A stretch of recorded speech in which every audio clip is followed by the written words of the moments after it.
Alors, j'aimerais essayer de vous partager une thématique un peu particulière. On va faire 5 étapes, les 5 étapes qui déterminantes d'une personne. Bon, j'ai appelé comme ça, mais vous allez comprendre, c'est quelque chose d'évolution sur notre personne. Le premier thème que je vais vous parler, c'est votre pensée ou notre pensée détermine nos émotions. Étape numéro 1. Nos pensées déterminent nos émotions. Étape 2, nos émotions déterminent nos décisions. Étape 3, nos décisions déterminent nos actions.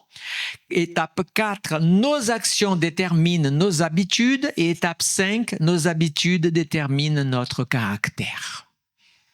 Amen. Voilà, on va parce que moi j'ai appelé les 5 étapes, je savais pas trop comment donner un titre à ça, j'ai chamé les 5 étapes déterminantes d'une personne. Si ça vous paraît cohérent, je mettrai ça comme titre quand ce sera sur YouTube. Alors, il faut savoir que nos émotions sont précédées par des pensées ou des souvenirs, même lorsque nous n'en sommes pas conscients. C'est à l'envers en fait, mais ça veut dire la même chose. C'est-à-dire que toutes les émotions que vous sentez, c'est impossible d'avoir des émotions, comprenez ça, sans qu'il y ait eu une pensée. Cette pensée peut être sous la forme d'un souvenir, bon ou mauvais, mais en tout cas, ce sont nos pensées qui déterminent cela. Alors, nos émotions. Alors, quand nous voyons quelqu'un avec de fortes émotions, c'est qu'il y a quelque chose qui se passe ou qui s'est passé là-dedans et qui a produit cela. Je vous donne un exemple très concret.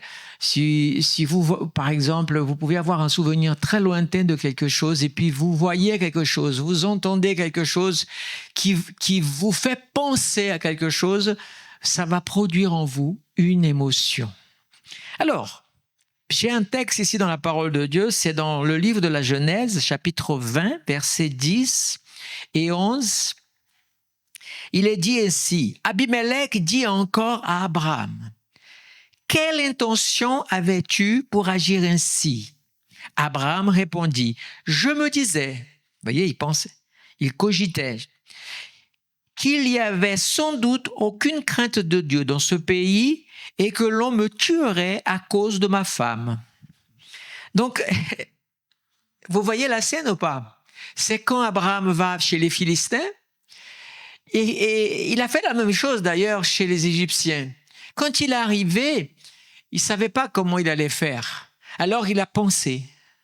Et cette pensée a déterminé une émotion qui a été l'émotion de la peur. Parce que j'ai appris une chose aussi, c'est que ta réputation détermine la pensée des autres. On est d'accord?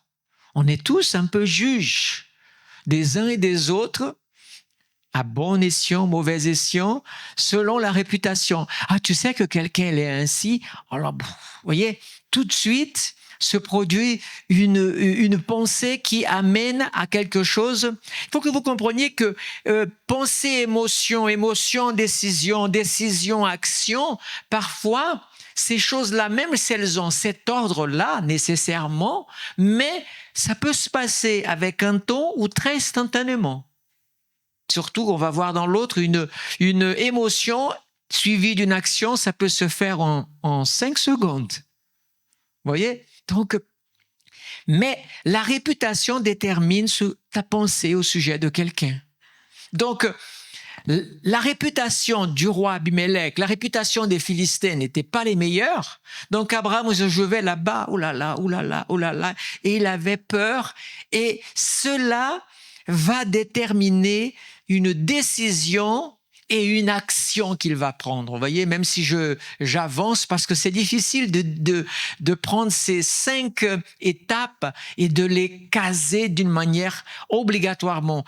Ils se succèdent d'une manière naturelle chez l'être humain. Mais j'ai envie de dire une chose. C'est important aussi de veiller sur notre réputation. Parfois, on se dit, oh, non, je sais ce que je vaux, peu importe ce que les gens pensent de moi. Ne pense pas comme ça. Ce que les gens pensent de toi est important pour ton témoignage, pour ta relation.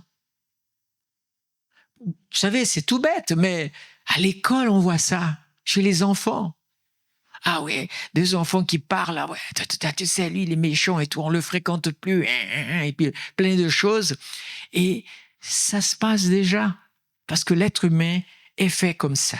La deuxième partie, c'est que, puisqu'on a parlé de nos émotions, on a compris cela, donc veillons sur nos pensées. Quand vous avez des mauvaises pensées qui vous traversent, vous savez, c'est terrible quand il y a des rumeurs que quelqu'un amène à quelqu'un d'autre.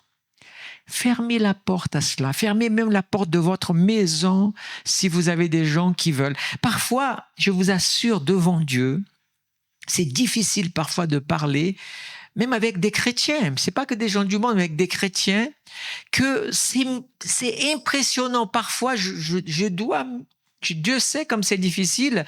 Enfin, je parle avec un chrétien, homme ou femme, et systématiquement, il commence déjà à révéler des choses sur une personne, mais je suis là,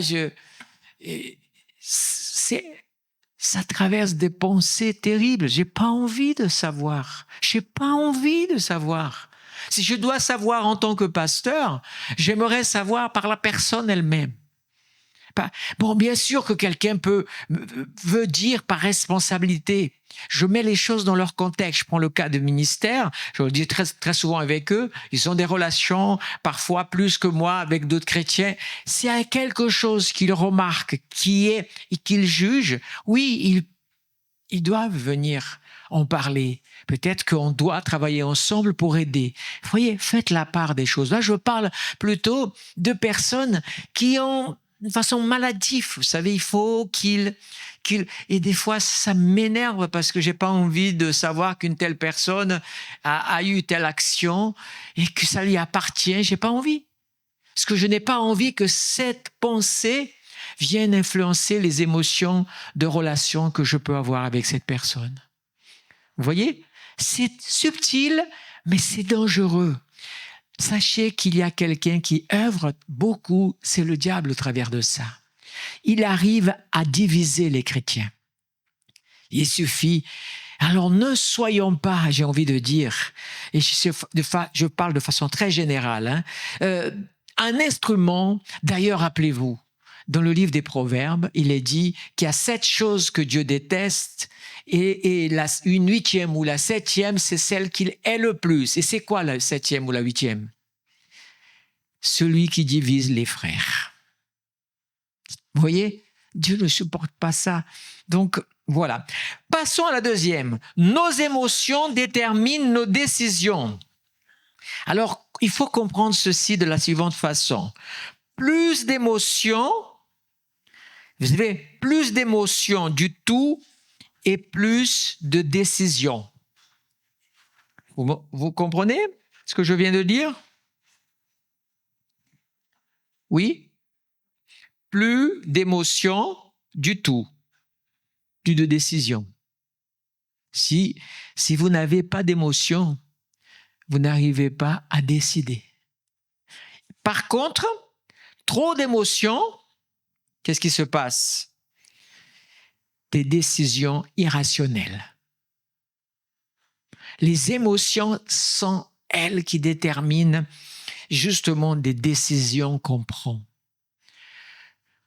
Une décision sous le coup de la colère amène des personnes à quelques années de prison, par exemple. Je prends toujours cet exemple parce qu'il est extrême, bien sûr. Rappelez-vous de ça, 2 passages dans la Bible, vous allez voir. Actes chapitre 21, verset 30. Je crois que j'ai mis Acte 7 en premier, non? Je sais pas. Non, c'est bien la règle, c'est bon dans l'ordre? C'est bon? Ok, alors ça va.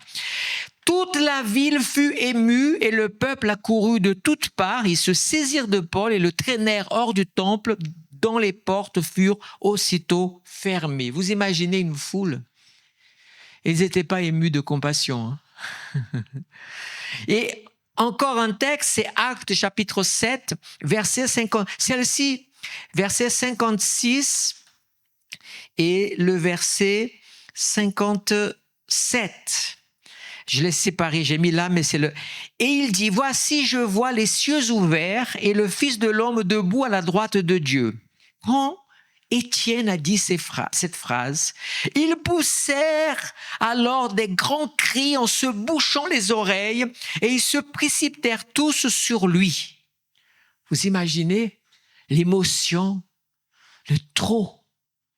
Étienne venait de faire une prédication d'1h30. Si vous lisez le livre, il a fait toute l'histoire de l'Ancien Testament pour montrer des choses. Mais ces religieux-là, ils n'avaient que faire de ce qu'ils entendaient parce que leur pensée, vous voyez, leur pensée était déjà fabriquée, construite émotionnellement contre Étienne.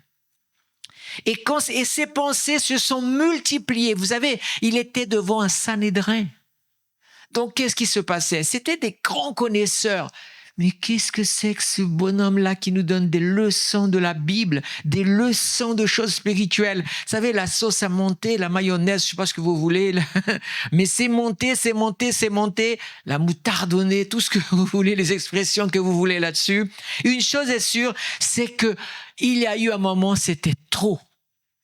Parce qu'il a dit, je vois le ciel ouvert, je vois Jésus à côté du Père. Ce qu'il a dit, il a dit ça quand il était devant eux. Là, c'était trop pour leurs oreilles.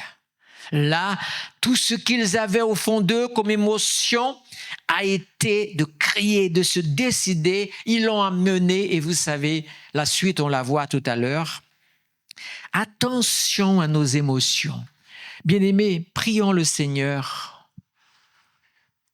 Prions le Seigneur de nous donner, j'ai envie de dire même, demandons au Saint-Esprit, domine nos émotions. Domine nos pensées, nos émotions. Des gens qui ne se parlent pas depuis longtemps à cause d'une émotion qui les a fait dire des paroles méchantes. Et des décisions, tu ne parleras plus à un tel, tu ne fréquenteras plus un tel. Vous voyez, des décisions qui généralement sont influencées par une pensée négative qui a produit une émotion négative. D'ailleurs, une pensée positive produit une émotion positive. Et pareil dans le sens des décisions. Faisons attention à nos décisions, c'est important. Attention aux émotions que vous pouvez provoquer chez les autres. C'est important ça. Dans le couple, la plupart des disputes partent d'émotions, d'un moment. Dans le travail, attention à ce que tu provoques comme émotion chez ton patron ou sur ton employé. Mari, fais attention à l'émotion que tu produis à ta femme et vice-versa. Nous produisons. Pourquoi je parle de ces personnes-là? Dans l'Église, pareil. L'Église est un champ de mine d'émotions bonnes ou négatives. Parce qu'à partir du moment où nous nous côtoyons, nos émotions se rencontrent, notre caractère, nos habitudes, notre éducation, tout ça. Et nous n'avons pas toujours compris que tout ça est voulu par Dieu.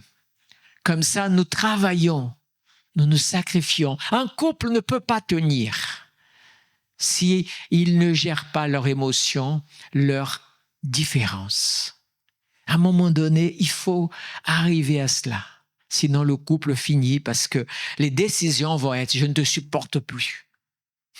Va au canapé, femme. Ah pardon, c'est l'homme en général qu'on dit ça.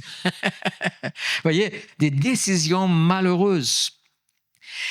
Que mes actions, écoutez bien ce que dit le psaume 119, versets 5 et 6. C'est magnifique ce psaume-là, dans ces deux versets. Mettons ça en pratique.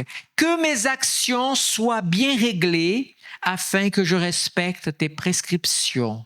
Alors je ne rougirai pas de honte devant tous tes commandements. Vous voyez, on a ici l'émotion et la décision a produit une décision qui a conduit à une action, bien sûr. Gloire à Dieu. Troisièmement, nos décisions déterminent maintenant nos actions. On a eu l'émotion, je vous ai dit parfois c'est très vite l'ensemble. Hein. Voilà ce qui est dit ici, la suite de tout à l'heure, acte 7 toujours, versets 58-59. Les gens étaient pleins d'émotions, de colère contre Étienne. Alors qu'est-ce qu'ils ont fait? Ils le traînèrent hors de la ville et le lapidèrent. Les témoins déposèrent leurs vêtements aux pieds d'un jeune homme nommé Saul et ils lapidèrent Étienne qui priait en disant « Seigneur Jésus, reçois mon esprit ». J'ai choisi cette image, cette scène de ce texte pour montrer combien nos émotions et nos décisions produisent des actions les plus catastrophiques de nos vies. Si nous étions dans un séminaire, j'allais vous donner le micro et voulais vous demander, est-ce que vous vous souvenez dans votre vie d'une action que vous avez eue suite à une émotion qui vous a fait réagir ou agir d'une façon forte, violente, et vous avez pris des décisions que peut-être encore vous le regrettez.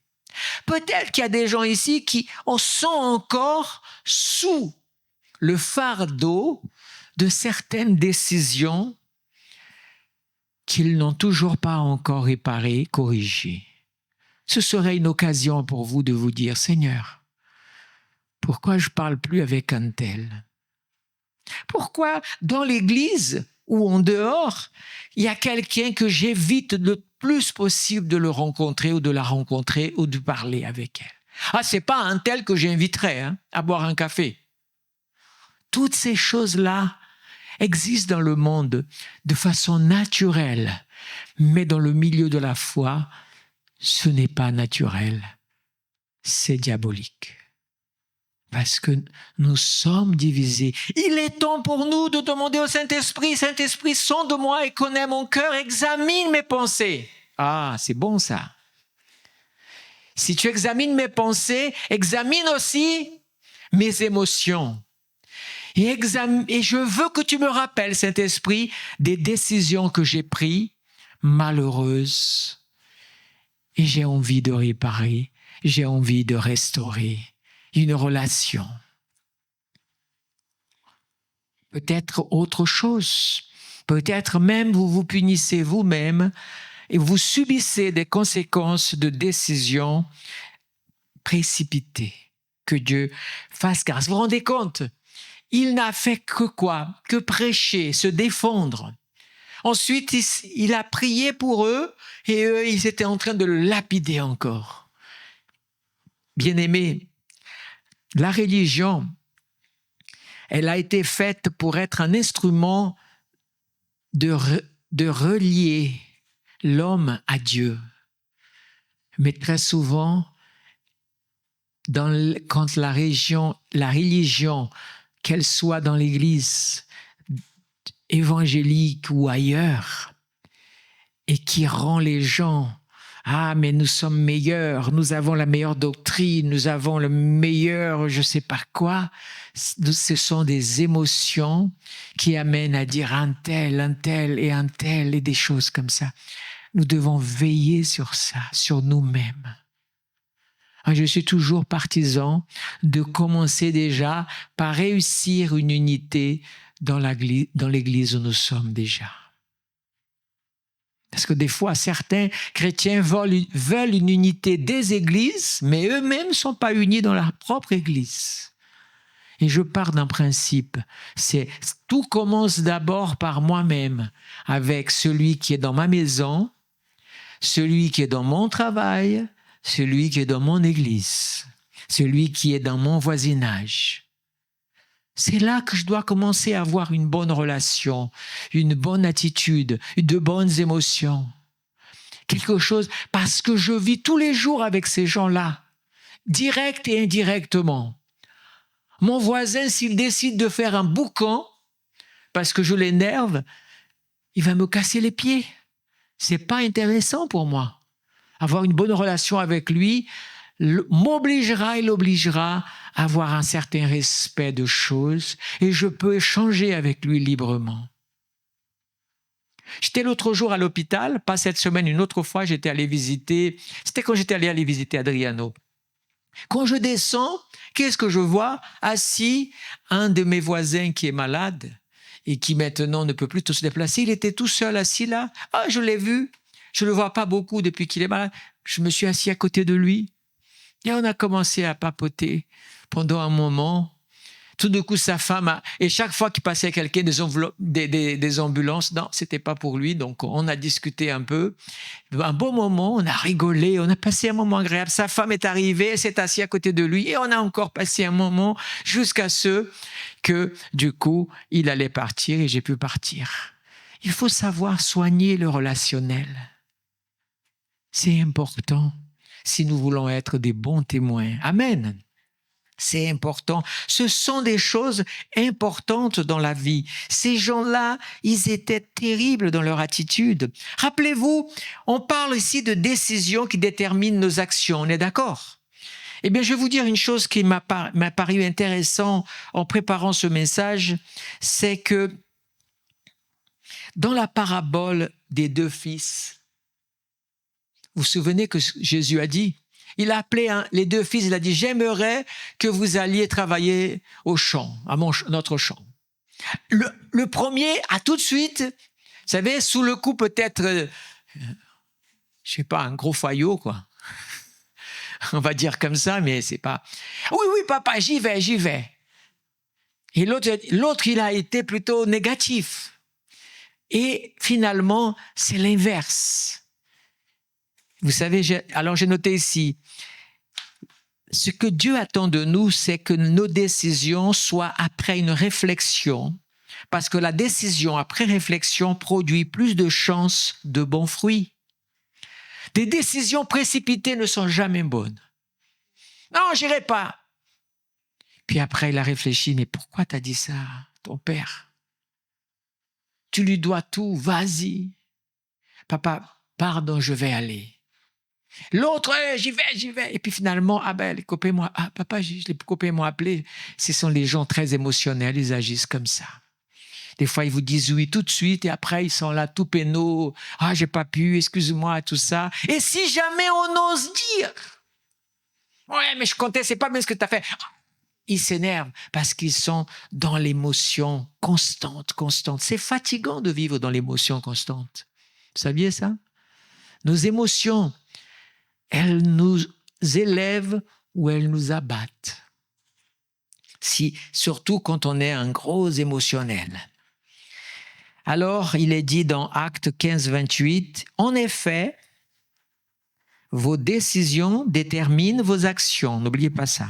« En effet, il a paru bon au Saint-Esprit et à nous de ne pas vous imposer d'autres charges que ce qui est nécessaire. » L'Église a fait sa première convention parce qu'il y avait des problèmes et ça avait produit une division, un conflit entre les chrétiens juifs et les païens. On a demandé à l'Église de Jérusalem de décider. C'était un moment difficile, il y avait de l'émotion, il fallait prendre une décision. Et c'est magnifique ce passage. Ils ont demandé au Saint-Esprit. Les apôtres ont pris leurs responsabilités, mais ils ont dit, il a paru bon au Saint-Esprit et à nous. On devrait tous prendre ce verset et l'avoir constamment devant nos yeux, à notre cœur, quand nous avons des décisions à prendre.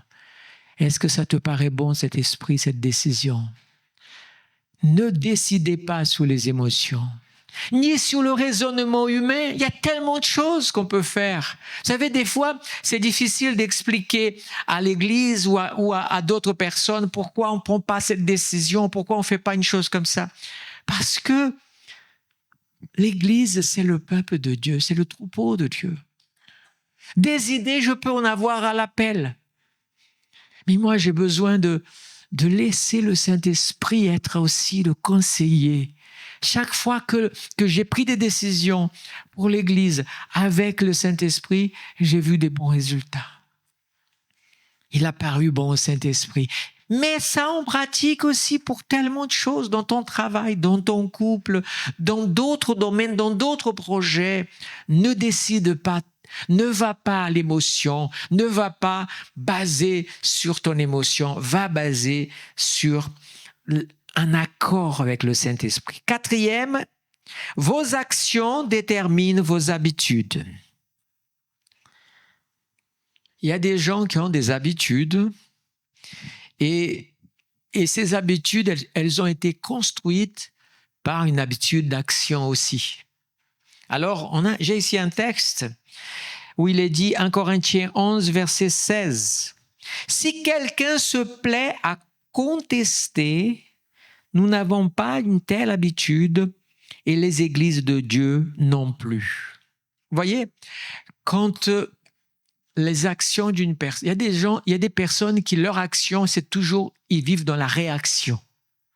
Et quand vous avez des personnes, mais lui, qu'est-ce qu'il aime être, ou elle aime constamment être dans la querelle, dans la contradiction. Et à force de répéter le même schéma, créons-nous des habitudes. Certaines personnes ont l'habitude, comme il est dit ici, que nous n'avons pas l'habitude de contester systématiquement. Il y a des gens qui ont la contestation comme habitude. C'est parce que c'est dans leur nature. Ah non, mais moi, il faut d'abord, comment dire, il faut d'abord douter. Il faut d'abord s'opposer pour ensuite voir, non, c'est pas une bonne habitude. Nos habitudes déterminent, pardon, c'était après, nos actions, toutes tes actions vont créer en toi des habitudes mauvaises ou des habitudes bonnes. Amen. Je reviendrai encore un peu sur ça, je vais passer à la 5e. Vos habitudes déterminent notre caractère. Alors vous voyez, quand on arrive au caractère, ça veut dire que quelque chose qui est finalement forgé. Et là, j'ai envie de dire, c'est l'occasion pour vous d'analyser votre caractère un peu les uns aux autres. Comment suis-je arrivé à avoir ce caractère-là? Que le caractère se forge depuis l'enfance, n'est-ce pas? Pourquoi as-tu ce caractère? Il y a des personnes qui ont des caractères, mais vraiment, vous savez, vous prenez le cas les 7 nés. 7 caractères différents. Vous voyez? Et au milieu, Blanche-Neige qui doit supporter tout ça. Vous imaginez si vous êtes Blanche-Neige ou Neige Blanche, quel que soit le nom qu'on vous donne, et que vous êtes au milieu de personnes qui est grincheux, de caractère grincheux. Mais ton caractère a été forgé par ton histoire, par tes pensées, par tes actions, par tes décisions, par tes émotions. Ça, mais on va y revenir encore. Vous savez, nous avons une idée générale de quoi consistent les 5 habitudes de vie qui sont saines. Par exemple, ça fait partie d'habitudes à avoir, qui va forger, je dirais même, c'est même pas ton caractère, mais aussi ta santé. Parce que si ta santé est bonne, ton caractère est mieux quand même que quand ta santé est malade. Tu es d'accord ou pas? Alors, par exemple, on parle d'habitudes. On appelle ça les 5 saines habitudes de vie. Quelles sont-elles? Première, activité physique régulière. N'oublie pas que c'est des habitudes. C'est pas, ah oui, je fais du sport, oui, une fois par an. Deuxième, une saine alimentation. Je vous dis rien de nouveau ici. Hein. Troisième, suffisamment d'heures de sommeil. Quand tu as 2-3 nuits que tu as mal dormi, tu peux être la personne la plus joyeuse, tu deviens le plus grincheux. C'est vrai ou pas? C'est justifiable, mais tout ça influence. Cette habitude ou mauvaise habitude va influencer, bien sûr, ton caractère. Il y a encore 3 noms qui manquent. Faire des activités plaisantes, des choses qui te plaisent. Fais ce qui te plaît toute l'année. Je ne parle pas par égoïsme, mais faire ce qui nous plaît nous rend joyeux. Tu aimes lire, lis. Parfois, faire ce qui te plaît, c'est du sport. Eh bien, alors, tu joins les deux, mais tu le fais. Et troisièmement, c'est quand même, il n'y a que des choses bonnes. Hein. il faut que tu saches intégrer aussi des moments de détente. Un jour de repos. Notre société, pourquoi les gens sont si énervés, psychotropes et d'autres éléments, pourquoi ? Parce que les gens ne vivent plus, ils subissent le train de la vie, de la rapidité. On entendait tout à l'heure quelqu'un qui parlait justement d'avoir un flux d'informations négatives, et change de chaîne, coupe-la. Mais tellement de choses, tu n'as pas le temps, on est obligé maintenant de travailler 7 jours sur 7. Tout ça ne contribue pas à améliorer ni ta santé, ni ton caractère, ta personnalité. Parce qu'on a besoin de ces choses. Parce que nous, l'être humain, il est fait pour avoir des habitudes, bonnes ou mauvaises. Rappelez-vous comment on est arrivé à avoir des habitudes. On est parti de la pensée. On a traversé les émotions, on a pris des décisions et on a agi en conséquence. Cela, à force de le faire, si toute cette ligne-là est bonne, l'arrivée va être bonne. Si toute la ligne est mauvaise, l'arrivée, à ce que tu vas devenir quelqu'un qui a des habitudes et ces habitudes vont changer, influencer ton caractère. Gloire à Dieu. Un texte qui est dans 1 Timothée 5,13, c'est celui-ci. De plus, étant désœuvrées, elles prennent l'habitude d'aller de maison en maison et non contentes d'être désœuvrées, elles se montrent encore bavardes et indiscrètes en parlant de ce qu'il ne faut pas. De qui parle-t-on ici ? Des jeunes veufs. C'est-à-dire que Paul dit, elles sont désœuvrées. Vous savez ce que c'est désœuvré ? Sans œuvre. C'est-à-dire, en d'autres mots, oisivité. L'oisivité, c'est pas que pour les jeunes veufs ou jeunes veufs au masculin. C'est pour toute personne. Quand tu tournes en rond, ce n'est jamais bon. Tu finis par avoir le cafard. Tu finis avec un caractère cafardeux. Je ne sais pas si ça existe. On peut le mettre, si vous voulez, à la prochaine inscription du Larousse, l'actualisation du Larousse. C'est pas bon, ça. Regardez maintenant, je parle des habitudes, des actions pour des habitudes. J'ai laissé tout pour la fin, quelques versets à vous lire qui va résumer tout ce qu'on a dit. Prenons l'exemple. Alors, avant de le dire, j'ai quand même, la recette, c'est quoi ? C'est ma recette à moi depuis des années. Je sais que dans ma chair, mon caractère ne sera pas bon. Or, il pourrait être appréciable en partie, mais il y aura toujours une part de mon caractère mauvais. Alors, j'ai choisi de prendre le caractère de Jésus et de dire, Seigneur, je veux ressembler à Christ.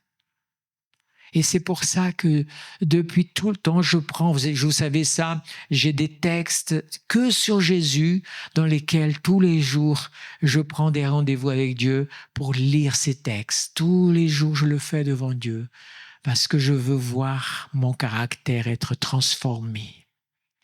Mais parfois, nous voulons que notre caractère soit transformé par miracle, sans changer nos habitudes, sans changer notre façon de penser, sans changer nos actions et sans transformer nos émotions. Prenons l'exemple de Jésus. Luc 22, 39, il sortit, on parle de Jésus, et se rendit comme d'habitude au mont des Oliviers. Ses disciples le suivirent. Qu'est-ce que Jésus allait faire au mont des Oliviers ? Pas que.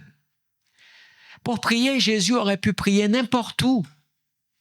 Mais il a choisi un lieu agréable, rempli de végétation. Pourquoi faire ? Il avait ici l'utile et l'agréable, tout ce qui fait du bien à notre âme, à nos émotions. Les oiseaux chantaient, le vent passait, l'ombre était là. Quel endroit merveilleux! Le soleil se levait et lui était là dans la présence du Père, tout en profitant de la nature et de la présence du Père. Alléluia. Luc 22, 39, il sortit et se rendit comme d'habitude. Encore ce verset. Hébreux 10, 25. N'abandonnons pas notre assemblée comme certains ont l'habitude, mais encourageons-nous mutuellement. Faites cela d'autant plus que vous voyez s'approcher la fin.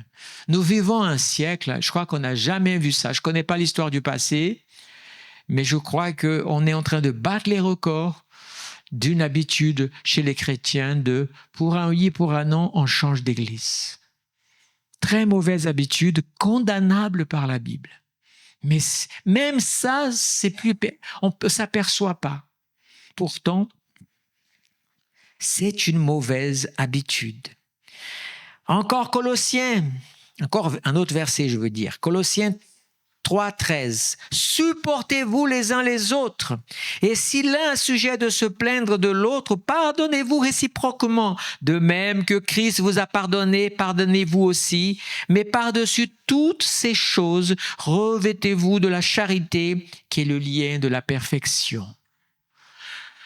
Entraînez-nous à supporter, à pardonner, à ne pas nous plaindre, mais parce qu'on regarde à Christ, il a fait ça avec toi. Amen. Supportons-nous. Amen. Moi, je dis toujours et je répète toujours, même si vous ne l'entendez pas, je le répéterai. Une église ne peut pas être parfaite. C'est une erreur de le croire. Une église est composée d'hommes et de femmes imparfaits. Et une église n'est pas parfaite, pourquoi? Parce que tout le temps, il y a des hommes imparfaits, des femmes imparfaites qui rentrent et qui sortent et qui sont là. Et cela est un défi pour notre édification personnelle. Si nous ne nous supportons pas, on n'a pas lu tout à l'heure, mais dans la lecture de 1 Corinthiens, ça me vient à l'esprit à l'instant. Je crois qu'il est dit, vous vous rassemblez pas pour être meilleurs, mais pour être pires. Vous vous mordez les uns les autres. Ça commence un peu plus tôt dans la lecture qu'on lit habituellement. Vous vous rendez compte, ça? Paul est obligé de reprendre. Et quand vous lisez ce texte sur la Sainte Seine, tout ce qu'il dit là, de bon et qui nous plaît ou qui nous déplaît, était dans l'Église qui avait pourtant tous les dons spirituels. Bien-aimés, Dieu aime, Dieu donne les dons, mais il n'y a pas pire que des dons spirituels chez un mauvais caractère. Ça produit. Ça peut arriver? Oui, ça peut arriver. Si tu veux être un instrument dans la main de Dieu, laisse Dieu transformer ton caractère. Ne sois plus tributaire de tes émotions pour des décisions. Parce que sinon, tu seras à la merci du diable. Il n'a pas de problème que tu deviennes important. À un moment donné, il tire le tapis et tu t'effondres. Ce genre de choses-là n'est pas agréable, même pas à dire. On ne le souhaite pas, ce genre de choses, pour personne. On veut que les gens soient bénis et qu'ils soient bénis et que le nom de Dieu soit glorifié. Mais si nous ne travaillons pas en nous nos faiblesses, le diable se servira d'elles pour nous humilier et pour même porter scandale. C'est pas nouveau sous le soleil, des problèmes. On a entendu un tel grand pasteur, une telle femme de Dieu, un tel ceci, cela. Sans compter une chose qui est terrible. Et je vous donne un conseil. Quand vous entendez qu'un pasteur, un tel, dans les réseaux sociaux, on parle qu'il a fait ceci, cela, taisez-vous, ne partagez pas, ne commentez pas. Ça ne vous regarde pas, vous ne connaissez pas. Ne laissez pas ces choses mauvaises des réseaux sociaux rentrer dans vos pensées et vous commencez à être un juge. Et cela va faire quoi? Va déterminer l'émotion que vous allez avoir. Mais j'écouterai plus ce... D'ailleurs, vous n'avez pas à écouter. Vous avez un pasteur et il devrait vous suffire. Ça, c'est la Bible qui le dit. Je peux vous le prouver. Je peux prouver que les chrétiens ne devraient pas être dans les réseaux sociaux, bien sûr, mais pas pour des choses d'importance ou déterminantes pour leurs décisions spirituelles. Ça, je peux vous les assurer que c'est dans la Bible. Mais ce n'est pas le message. Le message, c'est ne laisse pas cette influence t'amener sur un terrain d'avoir des émotions négatives et des décisions négatives, et ensuite, cela va influencer ta vie. Tu vas pécher sans savoir pourquoi. Quand tu vas dire, t'as entendu, et celui-là, oh là là, je ne savais pas, mais il est tombé. Écoutez, même si ce qui est dit est vrai et qu'il a chuté ou elle a chuté, ton devoir est de prier, Seigneur, relève-le. Il était un instrument dans ta main, qu'il redevienne un jour, parce que Dieu est toujours le Dieu de nouvelles chances. Il faut simplement savoir les saisir, se lever. Amen. Je me lèverai, je retournerai à la maison de mon Père. Le Père, il a fait quoi? Tiens, prends d'abord ça. Non. Il avait le droit de le faire ou pas? Fils prodigue arrive. Papa, tu sais... Tiens, prends ça. Il y a des mois que j'ai envie de te le faire. Non. Il a dit, il l'a pris dans ses bras. Alléluia. Mais vous savez pourquoi? Parce que ces sentiments du Père étaient guéris. Pourquoi il était guéri? Parce que c'est le sentiment du Père qui était Dieu. Ce fils prodigue, c'est vous et moi, et ce Père, c'est Dieu dans la parabole de Jésus. Alléluia. Le dernier verset, Matthieu 11, 29, pour que vous puissiez avoir le sentiment, l'image de Christ, il est dit ceci. Acceptez mes exigences et laissez-vous instruire par moi. Voici le caractère, car je suis doux et humble de cœur et vous trouverez le repos. Pourquoi? Pour vos âmes. Et l'âme, c'est quoi? La source de nos émotions. Nos pensées se trouvent la source de notre communication avec Dieu, notre esprit, et notre âme a besoin d'être restaurée. Si elle reçoit dans les pensées de Dieu, votre âme sera restaurée et tout le reste, vos décisions, vos actions, vos habitudes et votre caractère sera transformé à la gloire de Dieu. Amen. Baissons nos têtes et demandons peut-être au Seigneur de faire une intervention chirurgicale dans nos vies, dans nos caractères, dans nos pensées, dans nos émotions. Il est temps pour vous de parler au Seigneur. Il est temps pour nous de parler au Seigneur. Seigneur, je te prie au nom de Jésus-Christ. Je te remets, Seigneur, mes pensées. Les pensées, pas simplement les miennes, mais même les pensées que le diable peut suggérer à mon esprit. Seigneur, donne-moi le discernement pour rejeter toutes les pensées charnelles, toutes les pensées mauvaises. Je veux déclarer que même si je ne peux pas dominer les pensées qui m'envahissent, mais je veux, Seigneur, les discerner pour les rejeter aussitôt que je comprends qu'elles ne vont pas produire dans mon âme des bonnes choses.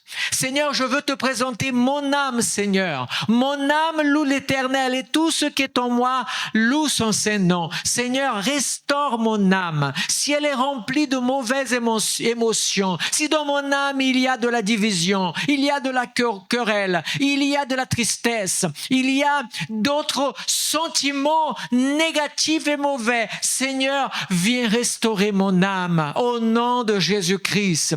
Père éternel, je veux que mon âme soit restaurée au nom de Jésus-Christ. Je veux être restauré dans tous mes sentiments,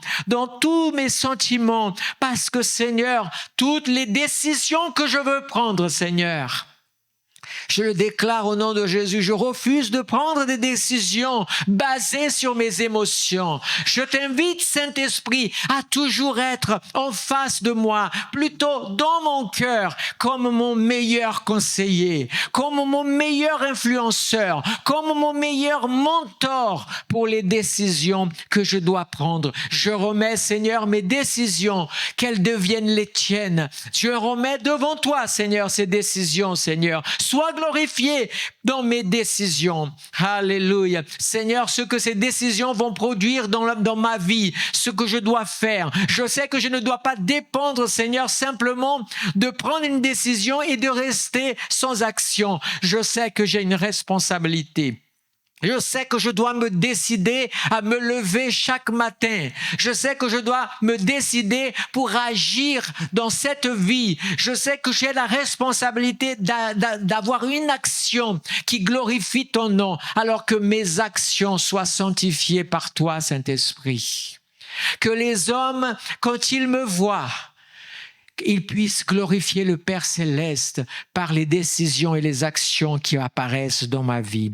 Oh Père éternel, j'aimerais maintenant au nom de Jésus toutes les mauvaises habitudes qui se sont construites dans ma vie. Si je n'ai pas l'habitude quotidiennement de lire ta parole, si je n'ai pas l'habitude quotidiennement d'être dans ta présence, si je n'ai pas l'habitude quotidiennement de louer ton nom d'une manière ou d'une autre, pardonne-moi, Seigneur. Mais Seigneur, ces mauvaises habitudes, je les refuse de ma vie au nom de Jésus. Je veux, Seigneur, avoir les habitudes que le Seigneur avait. J'aimerais, Seigneur, avoir les habitudes dans lesquelles, Seigneur, tout ce que je pratique produit du bien à mon âme, produit du bien à mon esprit, produit du bien à mon corps. Donne-moi, Seigneur. Si j'ai une mauvaise habitude alimentaire, je veux, Seigneur, travailler, changer cela, Seigneur, parce que je sais que mon corps a besoin d'être en bonne santé. Je veux, Seigneur, que tu puisses m'inspirer, Seigneur, à changer mes mauvaises habitudes.